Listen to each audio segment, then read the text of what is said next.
All right, just want to show you how to make your images that you find on Google into stencils. Let me move this out of the way. So, what we're going to do is you're going to start by just going and finding your image that you're interested in. So, I always use John Lennon as my example for this one, for the spray paint. So, I'm going to click on John Lennon. Here, I've got pictures of him, but I'm going to go to images. And then I have a lot more pictures. Now within these pictures, I want a large image so that it transfers well. And so the best way to make sure I get more large images is to go to Tools, and then I'm going to go to Size, and then I'm going to go to Large. And now when I click on this and I scroll over it, I see this little number up here in the corner here. I want this number to be at least 1,000 by 1,000. So this one here is almost 2,000 by more than 2,000. So this one is fine. So I am going to save this image.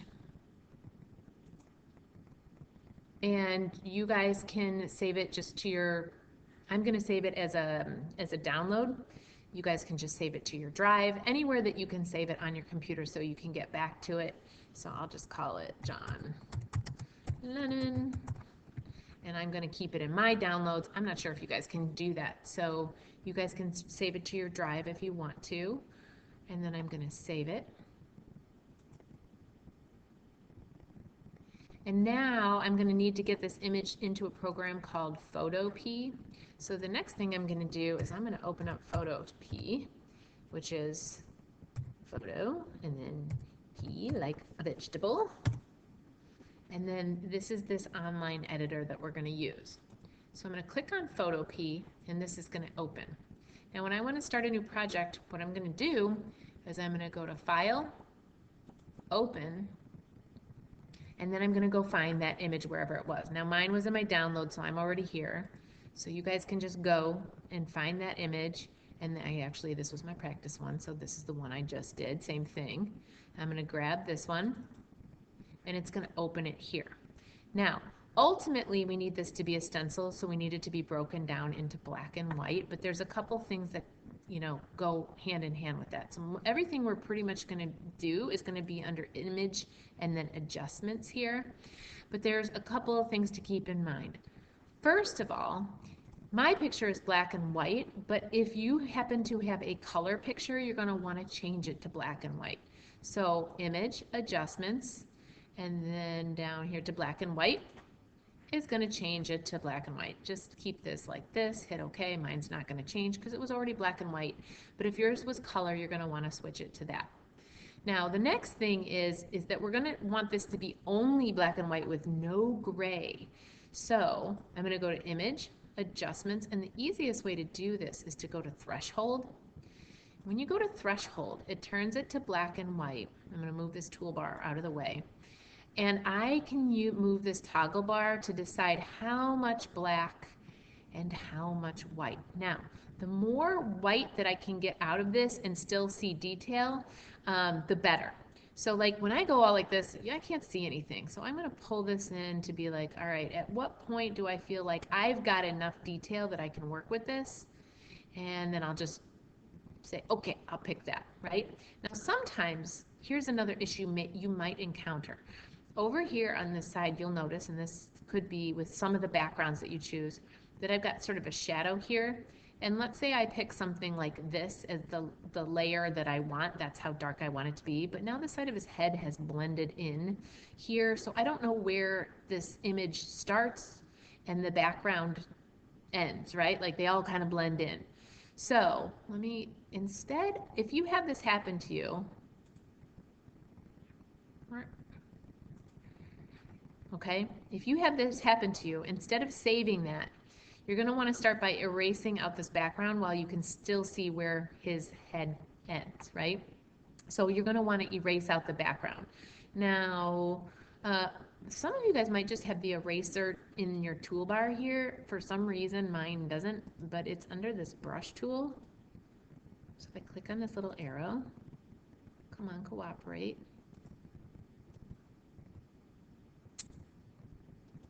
Get on there. There we go. Okay, I had to click on the little arrow. It's a little finicky. Then I can go down to my eraser tool. And now that's turned into eraser. So the eraser should look like this. If you already have it, just click on it. But if not, it's under that brush. And then you can see I can go up here and I can erase stuff, right? Now, this is an itty bitty little brush. So if I want to make this brush bigger, what I can do is, if you look at your keyboard, there's the letter P, and then next to the letter P, there's brackets. I'm going to go 2 over to make my brush bigger. So look at that circle. As I'm hitting that bracket, you can't see that I'm doing that, but I can make that brush for real big. And then I can hit the one right next to the P if I want it to be smaller. And that way I can erase more at the same, at one time, right? So this is the area that I needed to get to. Now, a big brush like this, and by the way, I click from this because if I can do it in separate clicks and then I make a mistake, it's easier for me to kind of do a Control Z and just kind of go back little bit by little. But if I do one big movement, then I have to erase that whole big movement. So I just work in little pieces until I get the edge of this the way I want, right? So you can do it like this, but if you're having trouble seeing, you can make your screen bigger so that you can kind of zoom in. So I'm going to hit Control plus here so I can just see a little bit better. And then I can kind of get in there. And then if I don't like the way this edge looks, I can also, make my brush smaller, and I can try to work a little more smoothly with it. Right? I can do kind of all this, but what you're going to see is that I can get rid of all this sort of background here. Now Control minus to go back. If I can get rid of all this background here, then when I go to do the threshold, so image, adjustments, threshold, now the side of his face is not going to be blending in. Now I would have some more work to do here with this, but that's basically, it just is, if you're having trouble seeing the details, you can erase your background out of the image before saving this. So let's just say that I finished and this one looks good, which it's really not finished, but it's close, right? So then I'm going to save this. And then you can save it as, I'm going to export it actually, as a JPEG. And then I'll hit save. So now it is saved that image. And then I need to have the image from you because I'm going to print them for you so that you can turn them into a stencil. So then what you're going to want to do is you're going to want to put it in your assignment in Schoology.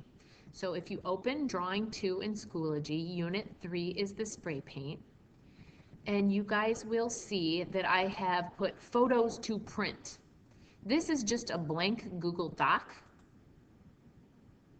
that you guys can open, and it looks like this, right? Just stencil photo.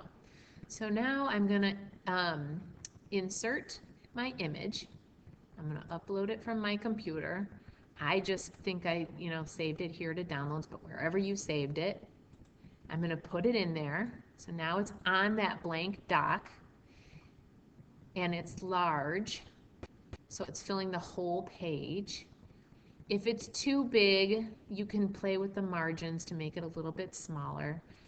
So you can go to File, Page Setup. I have it all set to 0 margins, but if you want it to be smaller, you could do like 1-inch margins on everything, for example. And then it'll just make it, a little bit smaller there so that you can always change the proportions by a corner. So if I want to make it even smaller, I can do that. I'm going to Control minus so I can see the whole thing at once. There we go. So that's what my image is going to look like when I print it. It's going to fill pretty much that whole page. That's about how big it's going to be. So you guys have to make sure that it's the way that you want it. Another thing for you guys to know in page setup, depending, now this is portrait the way I have this here. So if I want it to be landscape because it's a longer picture, I want to play with it like that, that's also under page setup. So that's File, Page Setup. So if I, for some reason, had a picture that was landscape, I could switch that here. This one's not going to look too good like that. It's going to get chopped off. So I'll Control Z and go back to portrait. And then when I have those documents in Schoology, I am going to go through and print all of those. So make sure that you have them in there. Once again, Unit 3, spray paint. And this is going to be the assignment that says photos to print.